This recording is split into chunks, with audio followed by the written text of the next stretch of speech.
गुरु प्यारी साथ संगत जी, सभी को प्रेम भरी राधा स्वामी जी। आपका हमारे YouTube चैनल गुरु साखी टीवी में बहुत बहुत स्वागत है। साथ संगत जी, आज की साखी सुनने के बाद आपको यह समझ आएगा कि हमारे सतगुरु कितने महान हैं और कैसे वह हर पल हमारे साथ हैं।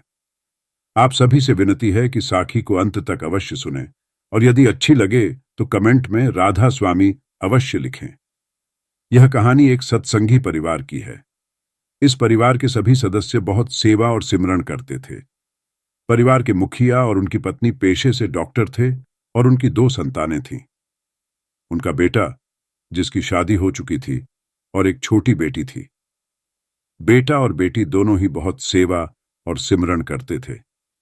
इस पूरे परिवार का बाबा जी पर अटूट विश्वास था। जब बेटी ने अपनी पढ़ाई पूरी कर ली तो परिवार ने उसके लिए रिश्ते देखने शुरू किए। वे चाहते थे कि कोई अच्छा सत्संगी परिवार मिले ताकि बेटी की शादी कर सकें। लेकिन जैसा कि कहा जाता है, शादियां पहले से ही लिखी होती हैं। हम कितनी भी योजना बना लें, मालिक की योजना के आगे हमारी योजना विफल हो जाती है। उन्होंने बहुत से रिश्ते देखे, लेकिन कोई भी सत्संगी परिवार उन्हें नहीं मिला। फिर उनके एक रिश्तेदार ने उन्हें एक परिवार के बारे में बताया। वह परिवार सत्संगी नहीं था, लेकिन वह परिवार बहुत अच्छा था और भगवान को मानने वाला था। लड़का भी पेशे से डॉक्टर था, इसलिए उन्होंने रिश्ते की बात चलाई और दोनों परिवार ने एक दूसरे से मिलकर रिश्ता पक्का कर दिया। अब लड़की को यह डर था कि वे लोग सत्संगी नहीं हैं, तो कहीं वे उसे सत्संग और सेवा में जाने से मना न कर दें। फिर लड़की ने मन ही मन बाबा जी से अरदास की कि भले ही वे सत्संगी नहीं हैं, लेकिन आप उन्हें अपनी ओर जरूर खींच लेना, ताकि वे मुझे सेवा और सत्संग में जाने से न रोकें। कुछ दिनों के बाद शादी हो गई और लड़की ने अपने कमरे में बाबा जी की एक बड़ी तस्वीर लगा दी। शादी के अगले ही दिन जब लड़की की सास ने बाबा जी की तस्वीर देखी तो उसने अपने बेटे को सख्त हिदायत दी कि उनके घरों में इंसानों की पूजा नहीं होती। उनके घर में एक विशेष मंदिर बनवाया गया है, जहां पूरा परिवार रोज सुबह और शाम को पूजा करता है। और जब हमारे रिश्तेदार घर आएंगे और इस सरदार की तस्वीर देखेंगे तो वे हमारे बारे में क्या सोचेंगे।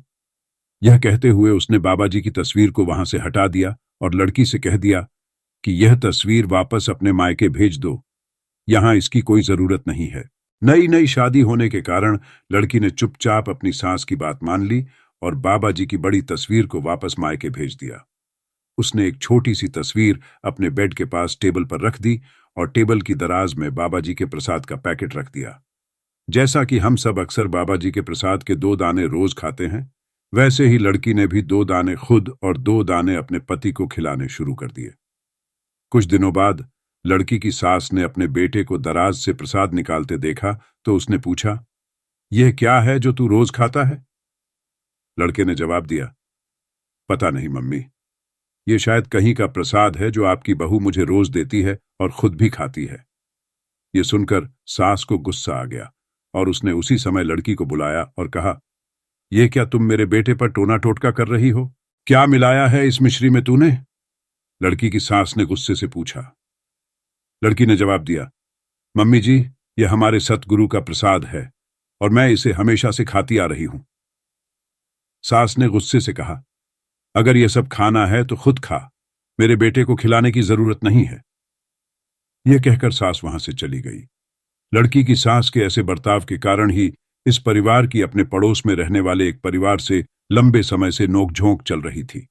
आए दिन लड़की की सास उस परिवार के साथ लड़ाई करती थी और अब वही बर्ताव सास ने लड़की के साथ भी करना शुरू कर दिया था। हर समय लड़की को छोटी मोटी बातों पर बहुत कुछ सुनाना सास के लिए आम हो गया था। जब लड़की संडे वाले दिन सत्संग पर जाने लगती तो सास उसे कोई ना कोई काम दे देती जिससे वह सत्संग पर न जा सके। एक बार दिल्ली में बाबा जी का भंडारा था। लड़की के माता पिता ने लड़की और अपने दामाद दोनों को ले जाने के लिए लड़की की सास से बात की तो सास मना नहीं कर पाई। लेकिन जिस दिन जाना था उसे ठीक 1 रात पहले सास ने बीमार होने का नाटक कर दिया ताकि लड़की और उसका बेटा भंडारे में न जा सकें, और हुआ भी ऐसा ही।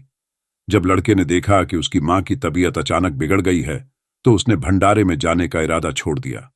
तो उसने लड़की से कहा कि ऐसे मां को छोड़कर हमें नहीं जाना चाहिए। यह सुनकर लड़की को बहुत बुरा लगा।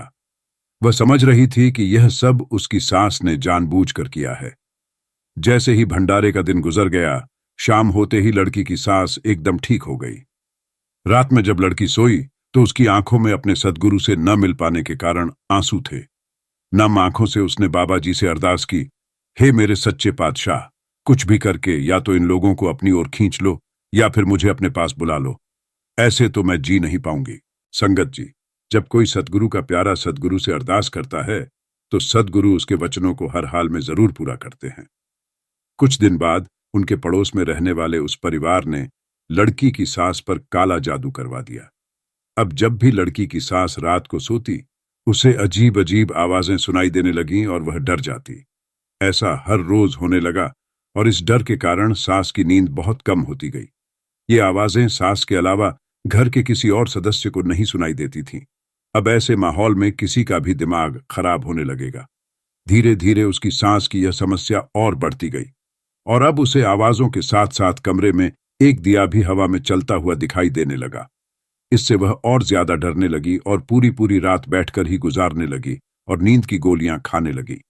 उसकी हालत बहुत ज्यादा खराब रहने लगी। कई बड़े बड़े डॉक्टर को दिखाया गया, लेकिन किसी को समझ नहीं आ रहा था कि आखिर उसे बीमारी क्या है। कोई मानसिक तनाव कह देता तो कोई कहता कि उसे बड़े लेवल का डिप्रेशन हो गया है। दवाइयों का असर कुछ खास नहीं हो रहा था। ये सब देखकर लड़की का पति बहुत घबराने लगा और उसे अपनी मां की चिंता सताने लगी।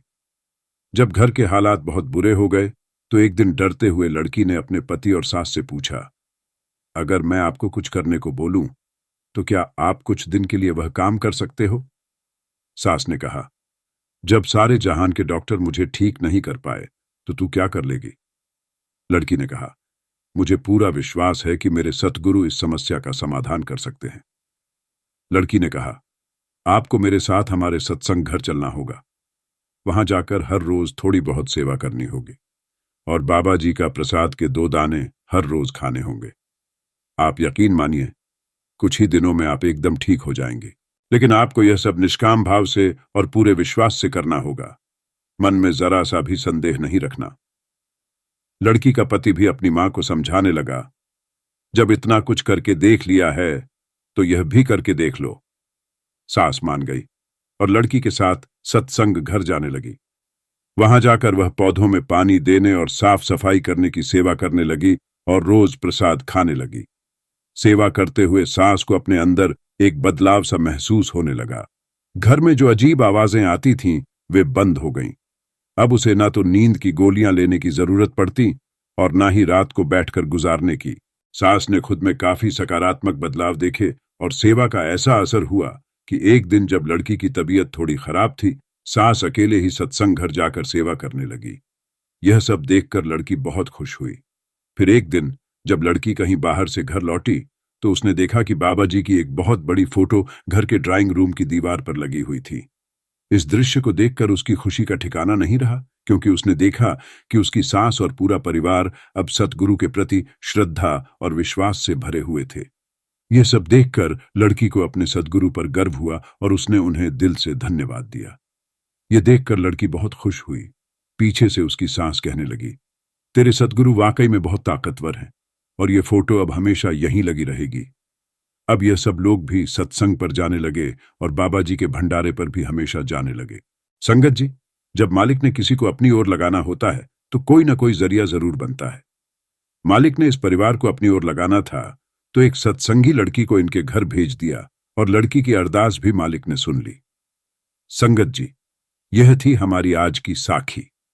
संगत जी, ऐसी और साखियां तथा सत्संग की वीडियो देखने के लिए हमारे चैनल को सब्सक्राइब जरूर कर लेना और बेल आइकन को भी जरूर दबा देना, ताकि हम जो भी नई वीडियो अपलोड करें सबसे पहले आप तक पहुंच सके।